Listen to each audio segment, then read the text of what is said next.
I honestly don't care. How you doing there, buddy? Okay.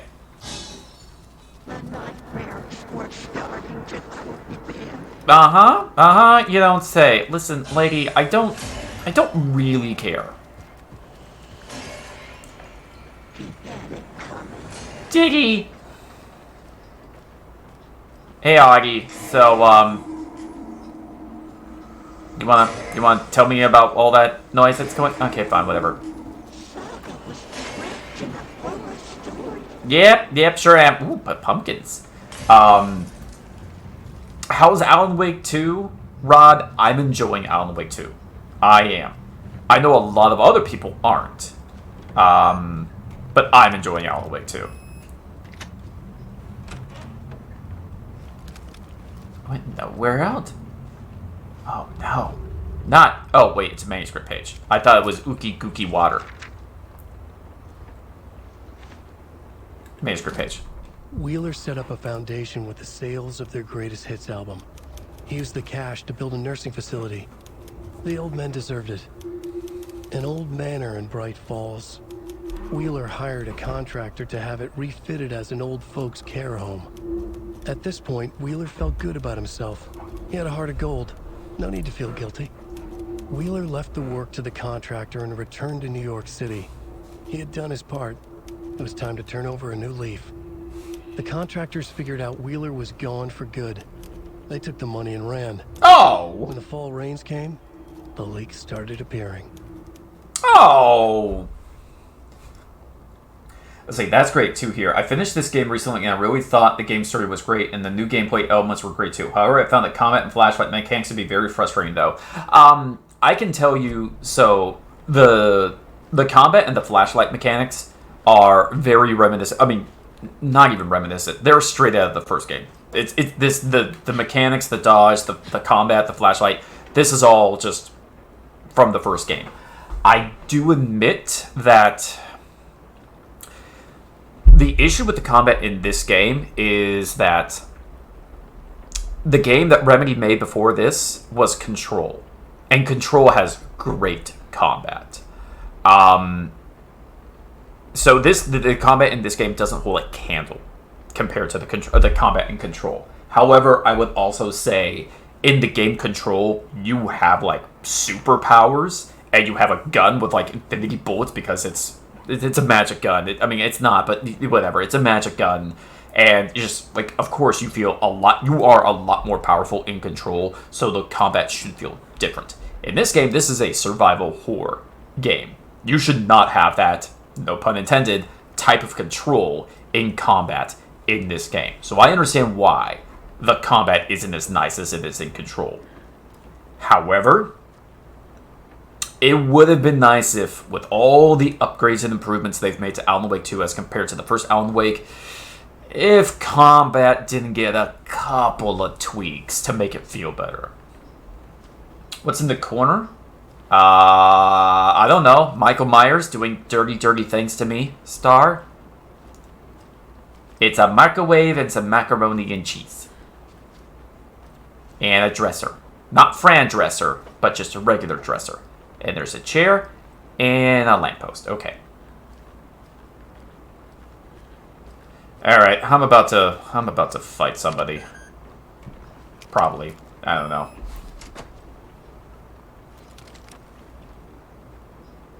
Yes, I did, Star. I did. Well, this place has seen better days.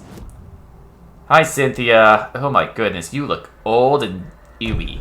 Cynthia targeted Tor specifically. Why him? Deal with the nasty Anderson fellow. His heart was broken. Cancelled. He got canceled? Started appearing. It was too late. Shut her out of her own case. The dark presence is using Cynthia to keep me from talking to Tor. I'm really torn up about it. So many ugly people in this town. Not you, Rose. You actually look kind of cute. Kinda. She's not going to win any awards, but... cases, the Anderson brothers. Thank you. Seduced Tor to keep... Wait, Cynthia seduced Tor to keep him away from me? What? Ew. I don't need to know about that. Ew. Still can't do anything with that. Ew.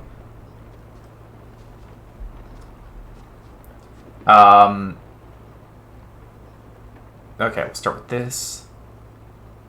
Hey! Oh, that's where she used to hang out now in Wake 1. That's where her little safe house was. Yes. Was Cynthia into civil engineering? Nah, she was never that civil.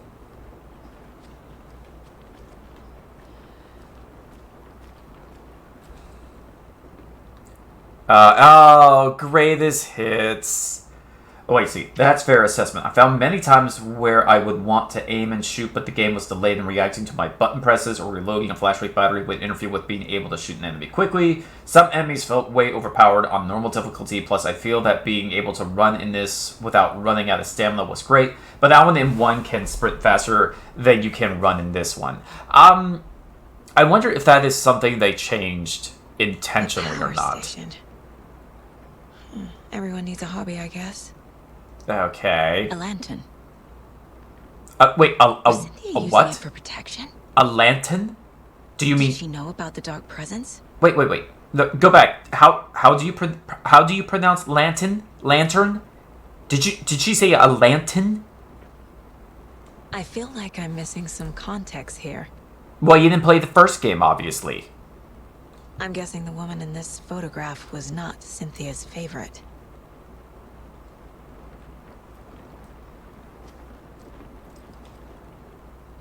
To a very special woman. Tor's a romantic, huh?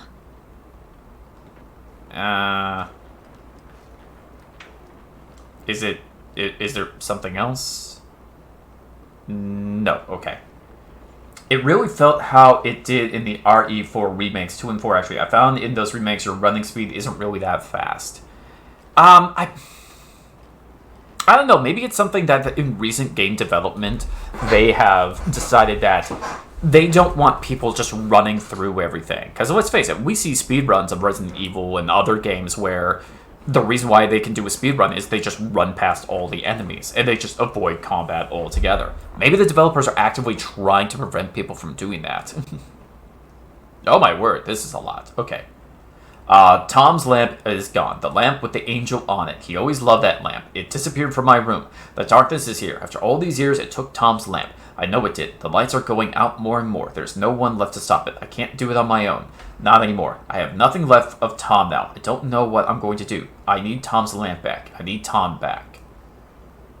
The shadows are moving. There is no more lights, no more lamps. I can't find my way out of the room. Someone locked the door. Did I lock it? Maybe Tom did. He probably did it to keep me safe. He is such a considerate man. Bravo doesn't deserve him. Tom could do so much better. Where did Tom's lamp go? I used to have it. I guess he took it back. That's fine. It was his after all. The shadows are moving. Did I write that? Nonsense. There are no shadows. It's just us, Tom and I forever.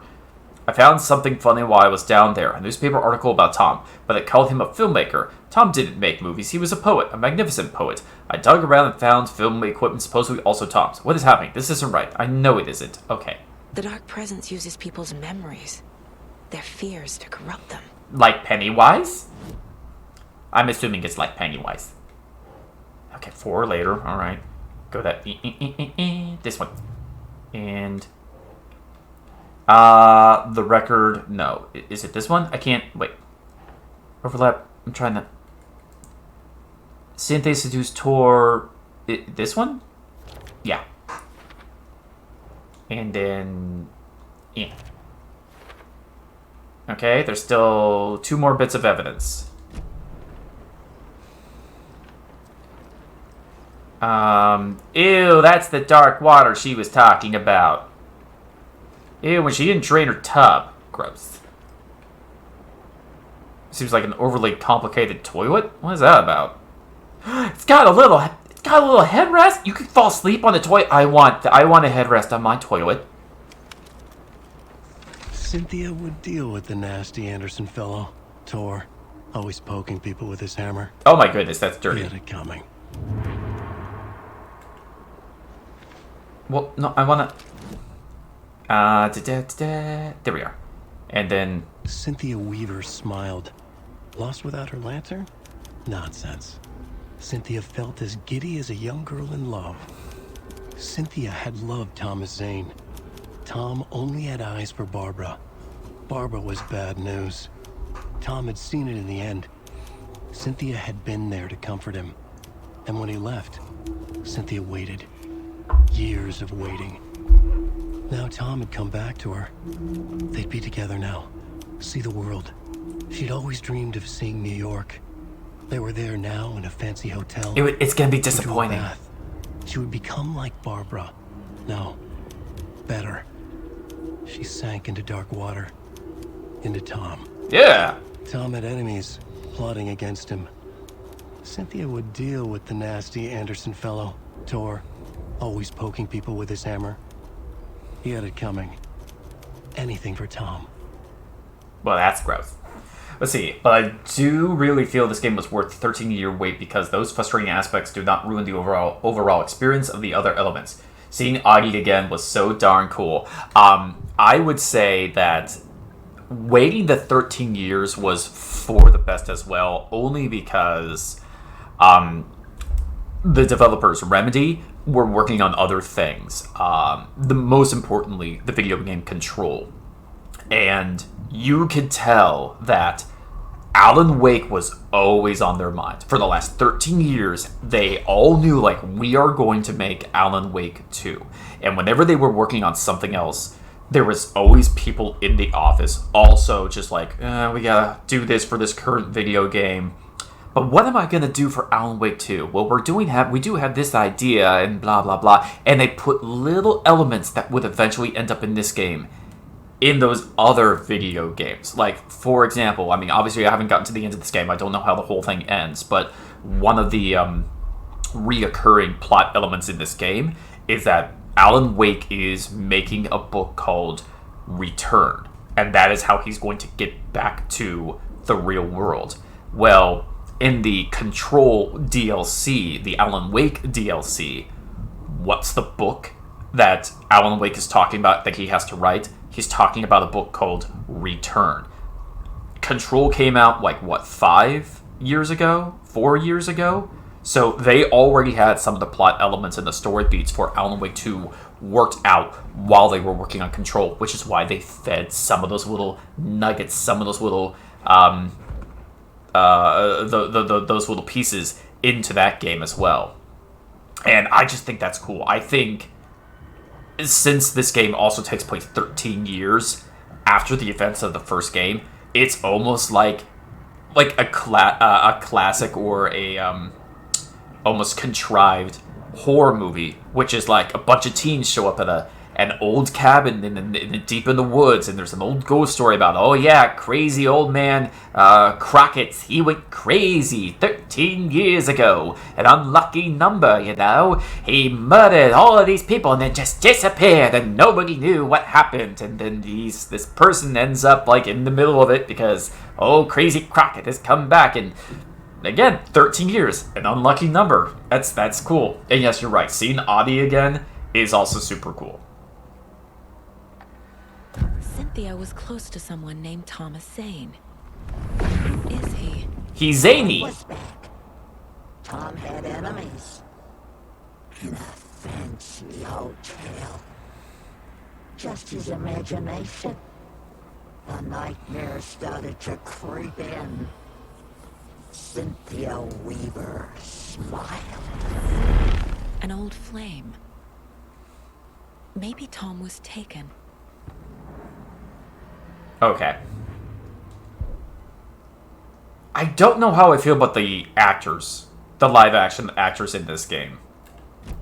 It doesn't break the game or anything like that. It's just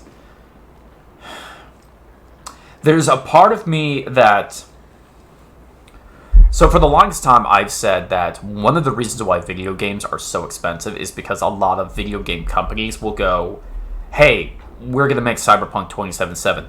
get me Keanu Reeves. Yes, we will pay him millions of dollars to be in this video game. But we want that star power. I don't know if they paid Keanu Reeves. I'm just using that as an example. I'm sure they paid him, but I don't know how much money. But I don't want to see video game companies say, we need to put more big-time actors in our games, and we are going to spend millions of dollars to get these big-name actors into our games. I want to see video game companies just go for voice actors who still can, like, ask for a pretty penny, but, it doesn't matter how many things Tara Strong, Jim Cummings have been in. They're voice actors. They're not, like, star of sound or of screen and stage actors, so they can't ask for like $10 million to be in a world video game. They can maybe ask for like a couple of thousand, $25,000 payday or something like that. I don't know. I don't know what the going rate is for like a big voice actor star is, but obviously there is a substantial difference from paying like millions of dollars, if not hundreds of thousands of dollars, for a big AAA like Tom Hanks star to be in your video game versus just a very talented, prominent voice actor. And then just the animators create the character. It's a way to keep your budget down in video games. So I hope that this doesn't send the wrong message to other video game companies where they go, we need to get stars, we need to get as many big name stars into our video game as we possibly can. Like, there's no reason for Kevin Spacey to be in a Call of Duty video game.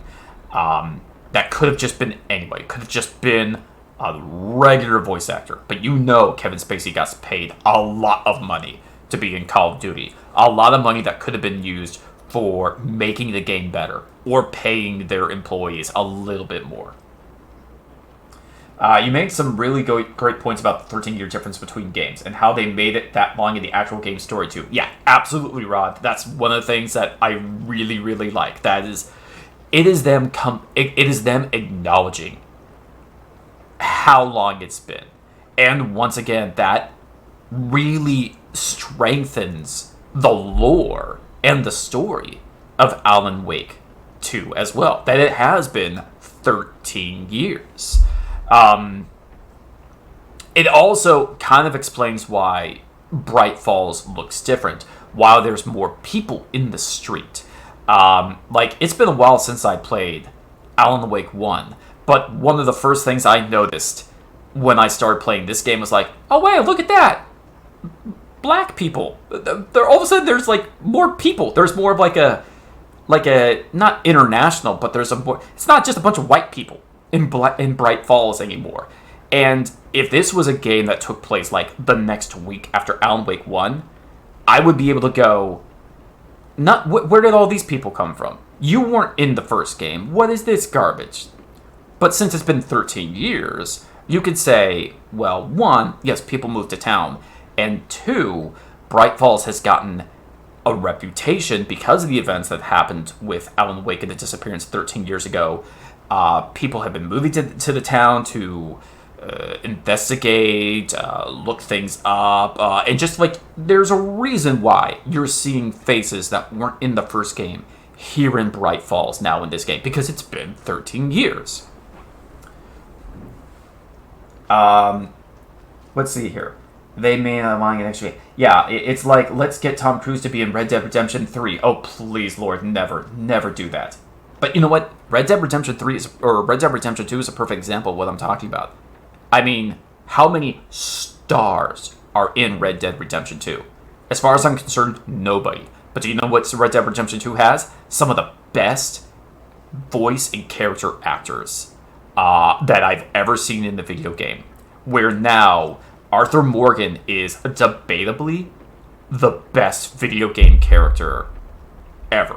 And I'm not talking about I'm not comparing him to Mario or Zelda, Link, or anything like that. I mean rounded character, fleshed out, three-dimensional, emotionally rounded character that I've never cared about a character that I've spent one game hanging out with. I mean, like, people care about Mario and Link because they've grown up with those characters. They have a deep, resounding meaning for them.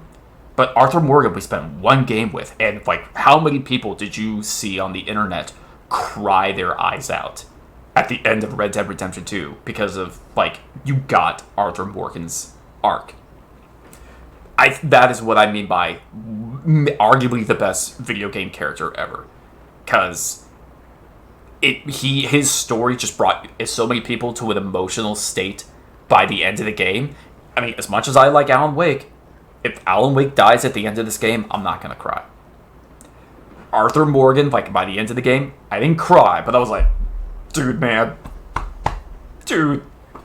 I feel you, man. I feel you, Morgan. Let's see here. Reeves got $30 million for Cyberpunk 2077. Now, you see, that's exactly it, Star. $30 million for Keanu Reeves to be in Cyberpunk 2077. $30 million could go a long way for something else.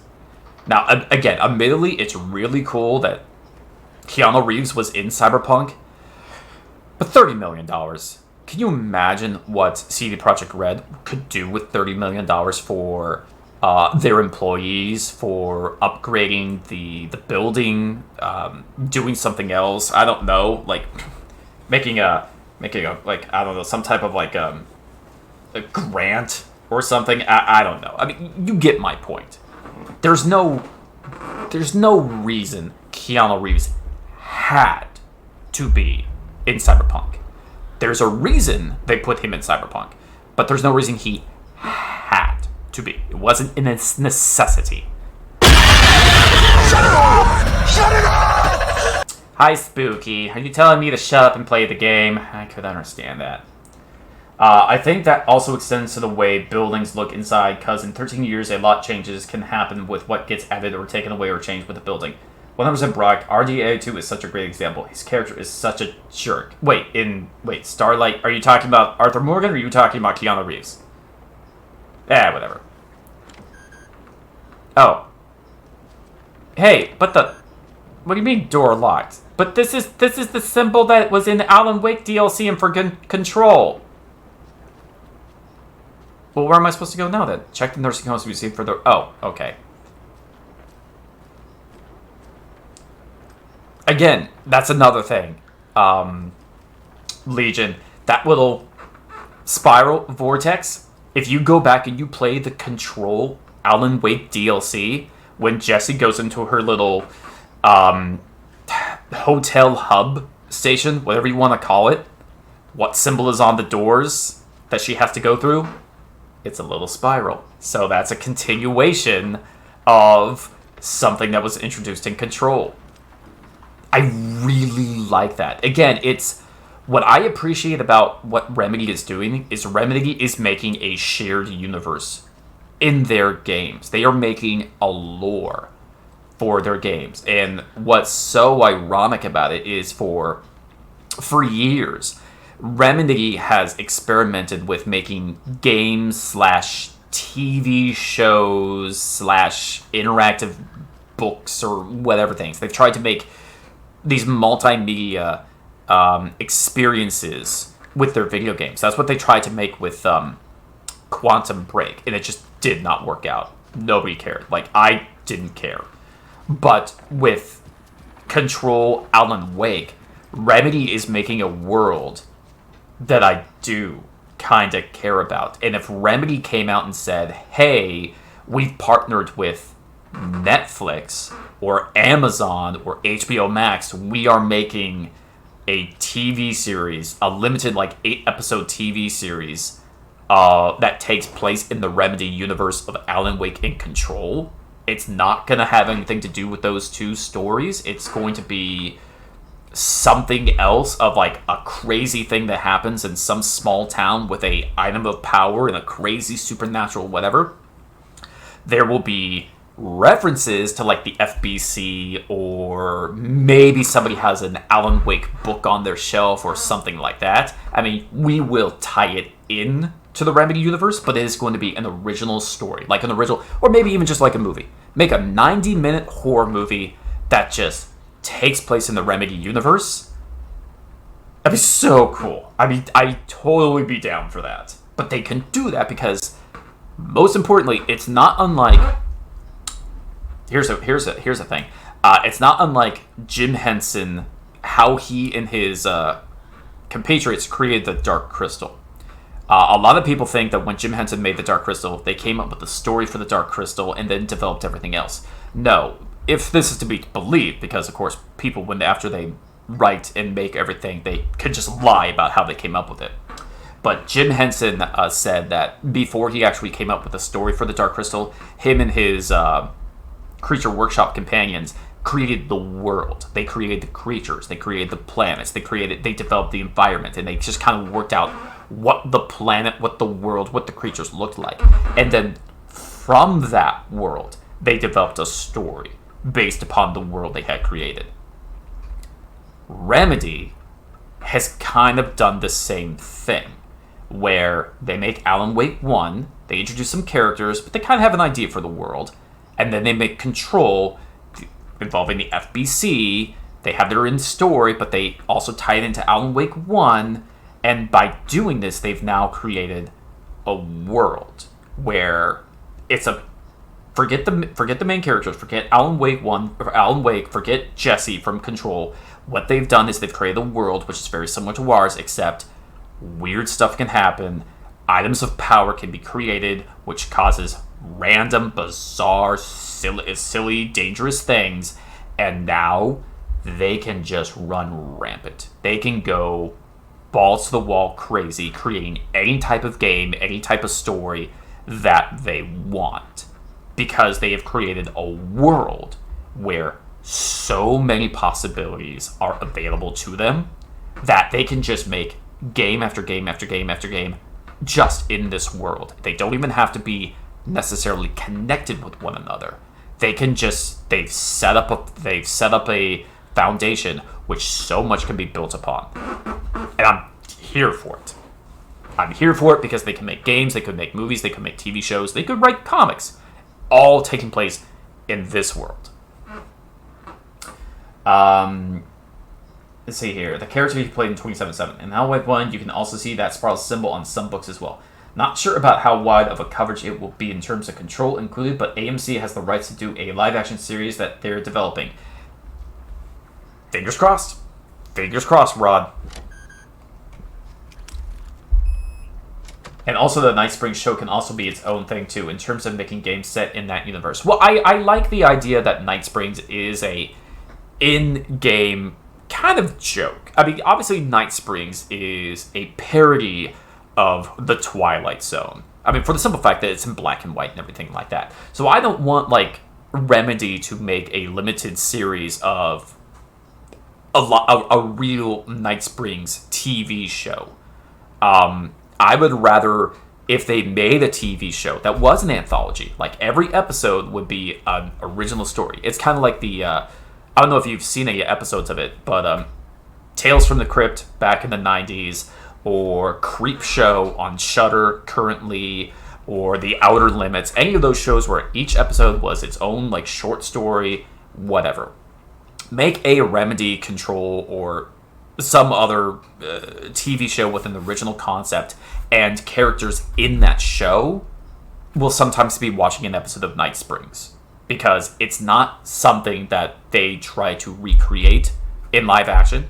It's just kind of like if you were playing Control and one of the characters reference Alan Wake or reading an Alan Wake book. It's something that's in the world, but we're not adapting it to be a live action version of it. Never saw any of the Crypt Keeper shows, just the movie Demon Knight. Oh my goodness, Rod, if you get a chance, watch some of the old Tales from the Crypt episodes. They're not all good, but some of them are really good. Ooh, I was expecting a much bigger museum. This is just a couple of things.